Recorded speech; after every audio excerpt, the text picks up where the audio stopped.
I am very excited to introduce now our next speaker, Rabbi Benji Elson. I have to tell you, I had the opportunity to meet the rabbi during Passover at the Moshav Country Fair. I was there with a Netillah stand and he was right next to me.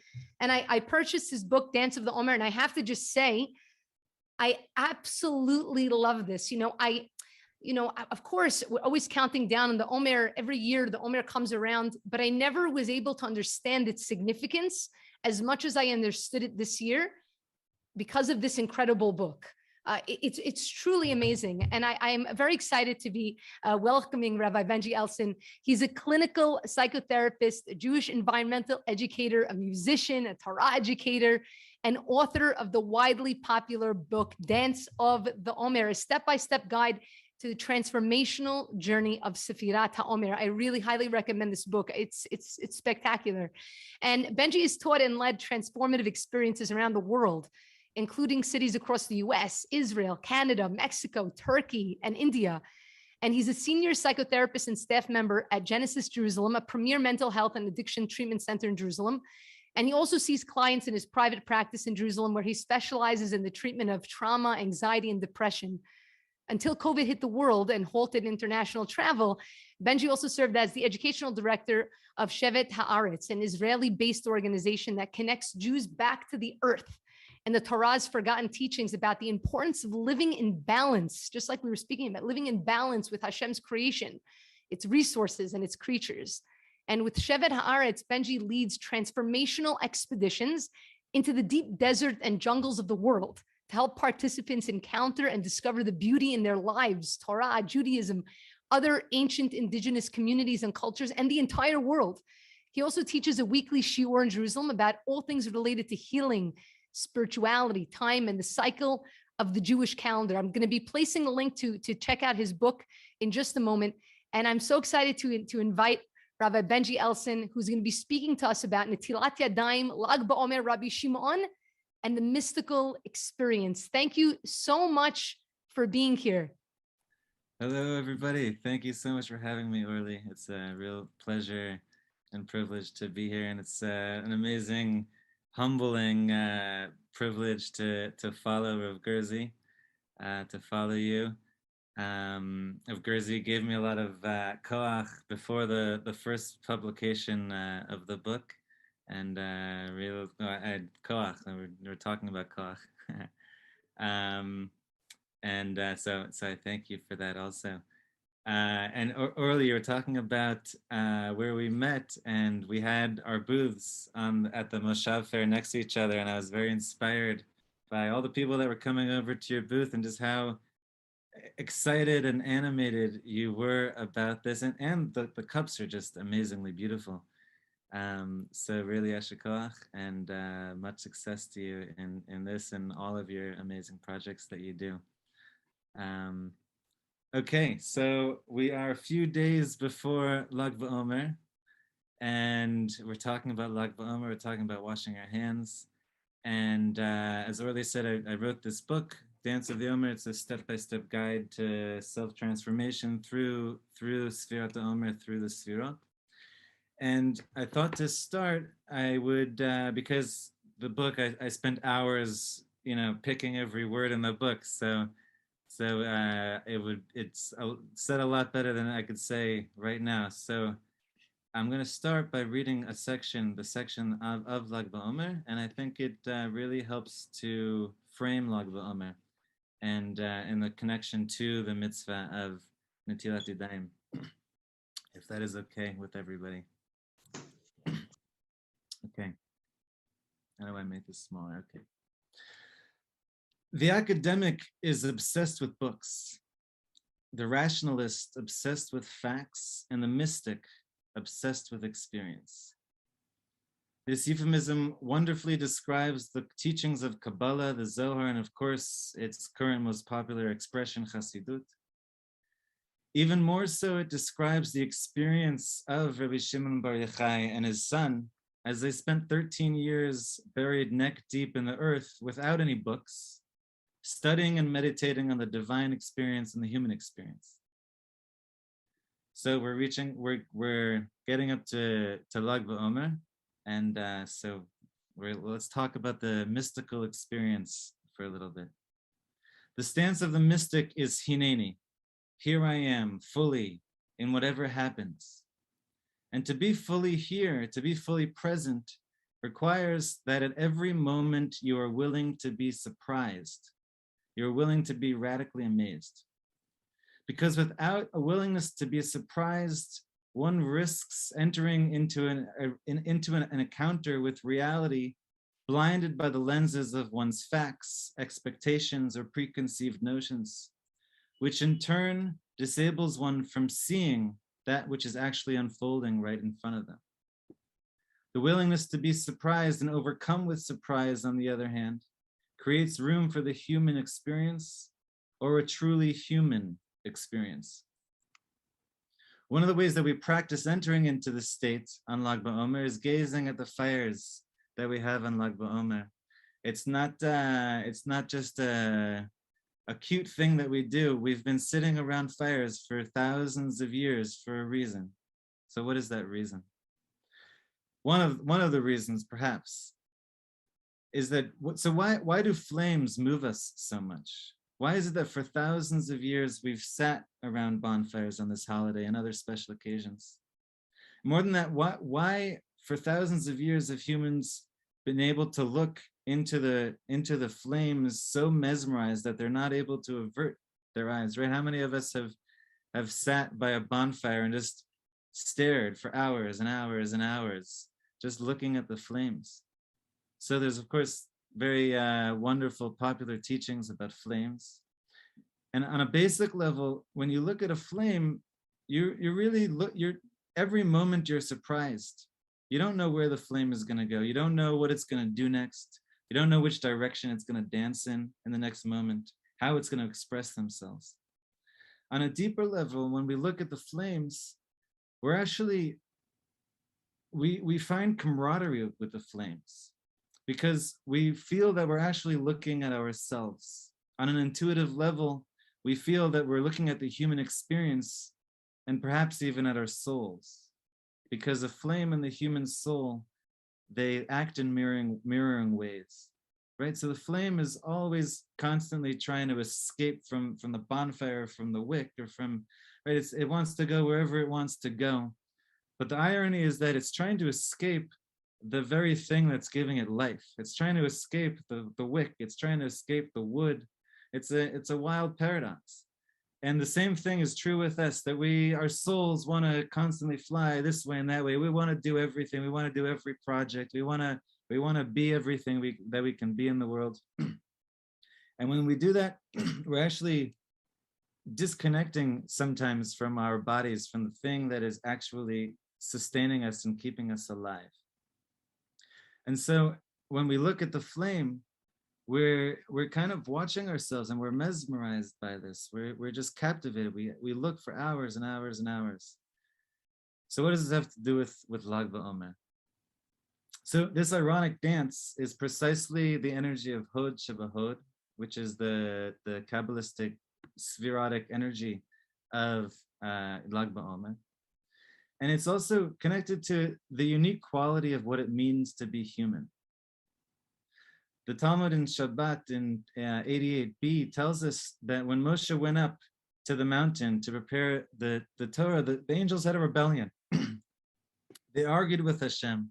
They said, how can you give the Torah, which you've been guarding for 974 generations, from even before the world was created, to some mere flesh and blood mortals? So Hashem basically said, Moshe, you got to take this one. Grasp onto my throne of glory, my throne of Hod, and make your case. Tnei hodacha ala shamayim. Explain your Hod to the heavens. Explain to them what makes you uniquely worthy to receive the Torah. Explain to them that your Hod is a match for mine, and therefore that the Torah belongs on earth.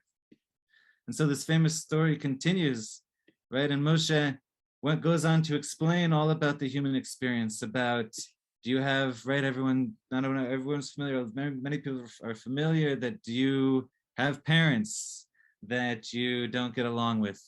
Do you want to steal?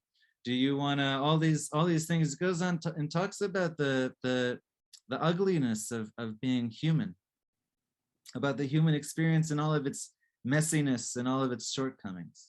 And ultimately, of course, thank God, he convinces the angels and they say, okay, you can take the Torah down. So this story begs a lot of questions, right? First of all, why do the angels have a problem with this? How did Moshe convince them? What does Hod have to do with any of this? So this question of the angels actually didn't start here. The questions of the angels was from the first moments of the creation of human beings. When the Torah says that Hashem says Naseh Adam, and the Midrash says that it means that Hashem went to the angels and asked their advice, right? Hey, should we make these human beings? And the angels said, what do you mean? They're going to mess everything up. They're messy. And so 26 generations later, right? There's Hashem basically says, I guess kind of ignores the question for 26 generations. And then finally Moshe goes up on the mountain. And Hashem says, Moshe, explain to the angels what being human is all about. And so Moshe explains the human experience and all of its glory and achievements and honor and challenges and growth and strife and evolution, and ultimately about the evil inclination, about the human shadow side, which is, of course, the main component in our free choice and our free will. And that's exactly what the angels couldn't understand, because angels are programs. And a program can't understand something that is outside of its program. And that is specifically what makes us human, that we have choice, and that choice comes from the evil inclination, from that messiness, from being able to mess up, from being able to make mistakes. And that's precisely the whole point of creation, that we individuate, that we evolve, that we choose, that we make choices. Reality in Hashem doesn't want a bunch of mindless clones. Hashem wants conscious, choice-wielding, individuated identities who struggle with their evil inclination and their shadow sides. Why? Because Hashem wants to be in co-creative partnership with Hashem's creation. And to do that, we need all of these things. So just like the flames, unfortunately, we often try to escape this reality, right? Just like the flames, we try to escape our bodies, our humanness, our worldly concerns, and try to escape it. We try to escape our challenges, our struggles, our undesired thoughts, all of these things. But to be really human, what Rav Gerzi was talking about integrating, part of this integration is to really experience fully, experience life fully, and to make the conscious choice to be human. And this is really the stance of the mystic, as we talked about in the beginning. This is the stance of Hineni. I am here. I am showing up however I am, with everything that I am, with all of the messiness, with all of the struggles, with all of the failings. And when I'm able to do that, because I'm able to acknowledge that in myself, I'm also able to be surprised, to be a mystic, to step fully into experience. And this is exactly what we're celebrating on Lag BaOmer. This is exactly what Rabbi Shimon brought down to the world. Why? Because we're actually on Lag BaOmer, we're actually not celebrating the first 13 years that he's in the cave, right? So the story goes, in Shabbat, on the 33rd page in the Masechet Shabbat, it tells us this story, and it says that he went into the cave and they meditated for 13 years, and they came out and they were on such a otherworldly realm and dimension that they came up and they started burning up the world.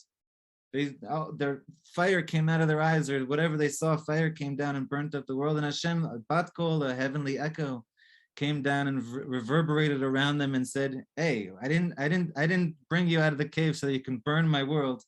Get back into the cave.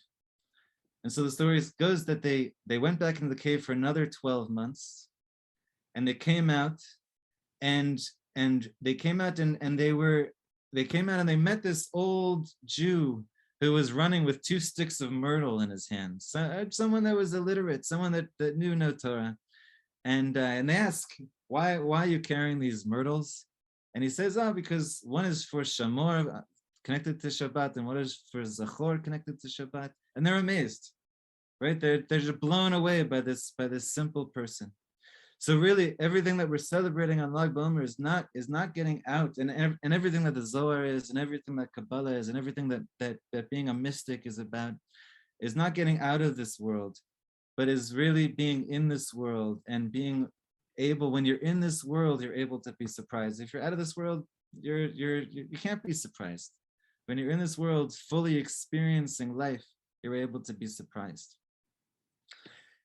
And this is exactly the 33rd day of the Omer, which is Lag Baomer. On the other side of this kind of transition, we have 17 days left of the Omer. And 17, of course, is the gematria of Tov. And the Midrash says that the first time we see Tov, not the first time, but what is Tov? Tov is the good inclination. And what is Tov Me'od? Tov Me'od is the evil inclination.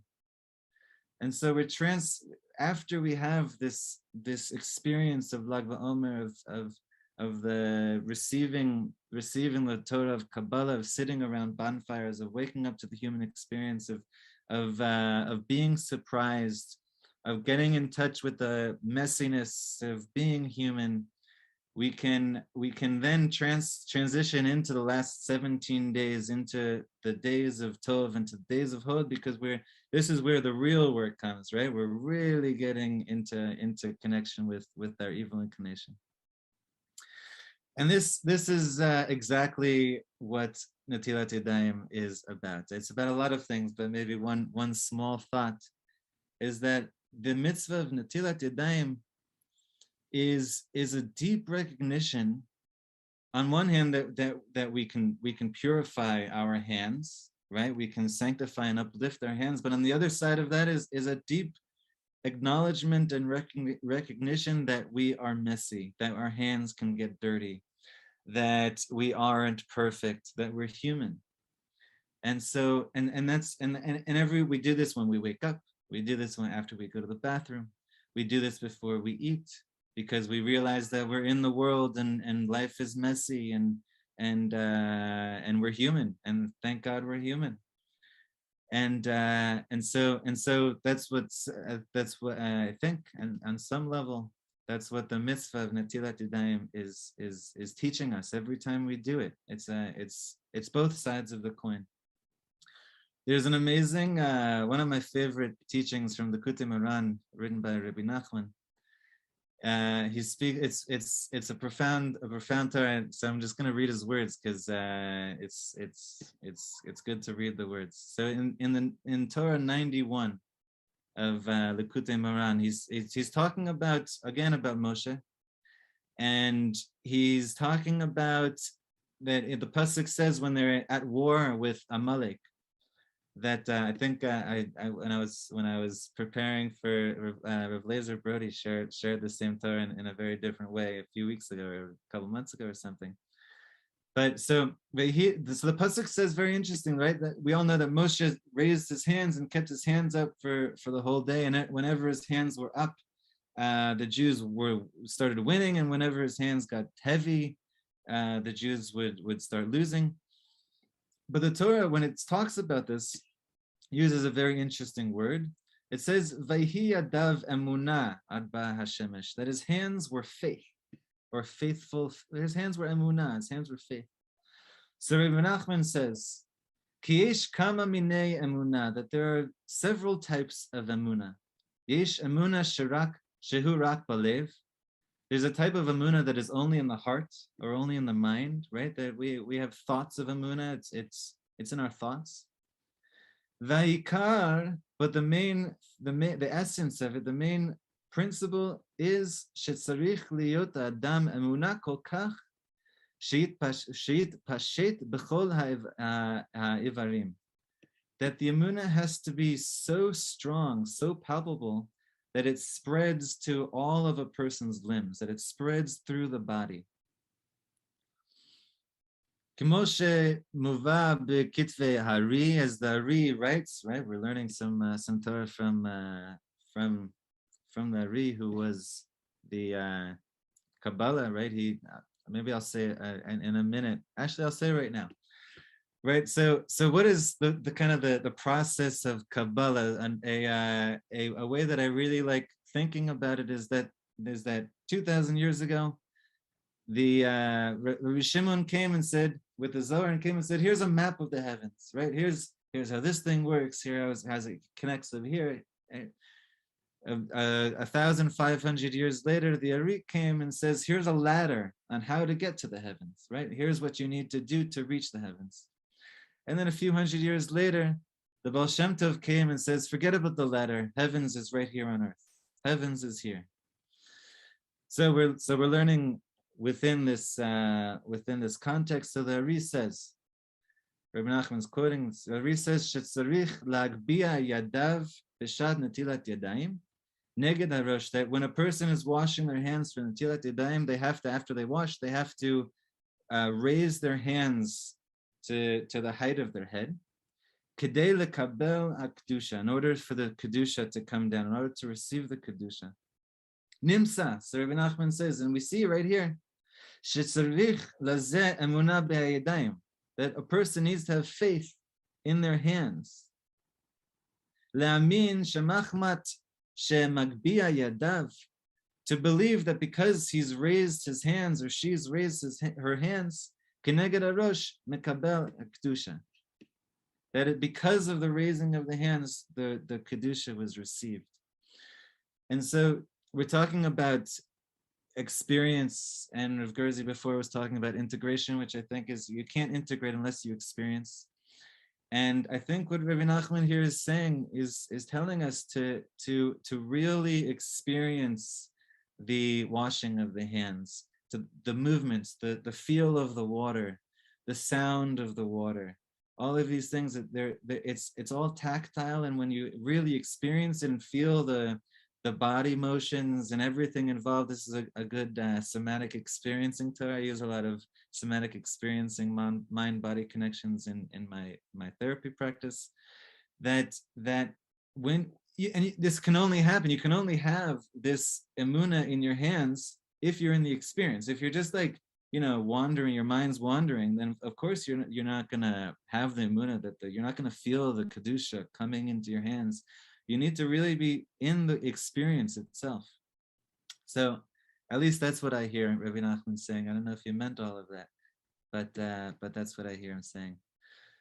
So I give us all a bracha, all of the people that are here, and anyone that's going to be watching in the future, that we really celebrate being human, right? This is, being human is what Moshe finally, after 26 generations, answered back to the first angels that were having issue with humans being created at all.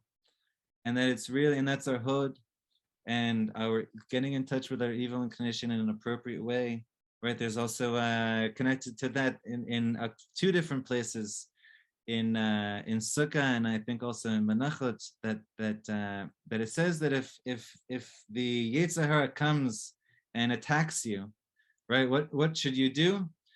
So it says, it's usually translated as you should drag the Yetzer Hara to the base medrash, but I like it actually uses the word kind of draw, mashoch. You should draw. You should go and take the Yetzer Hara by the hand, go to the base medrash, which is a place of conversations. Sit down, have a dialogue, really get to know yourself, really get to know all the parts of yourself. Really, be in deep connection to all the parts of yourself, and everything that it means to be human. So give us a bracha that we can do that, and through the Mitzvah of Netilat Yadayim, and really fully experiencing it as often as we can when we do it, that we should be able to receive the kedusha, and then through that, the kedusha that's in our hands, we can then, we go and touch someone else's hands. Right, if the kedusha's in our hands, just like Tuma can be shared, kedusha can also be shared, and I give us a bracha that in very soon, when we enter into Lag Baomer and then onto the other side of Lag Baomer, into the last 17 days, that we can really fully become our better, truer selves, become truly what it means to be human, emanations and in the image of God. And l'chaim.